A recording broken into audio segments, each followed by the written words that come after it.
लगाइदिनु केही नि हुँदैन।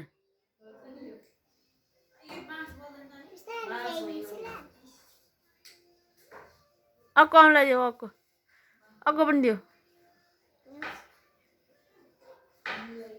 लगाइदिनु अनि पुगिदिनु भाइ, किन अब लगाइदिनु?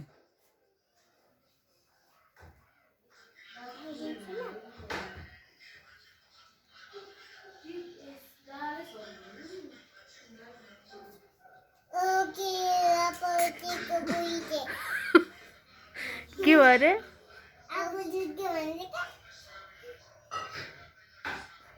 अब हातको चाहिँ घोप्ट्यो हो फेरि।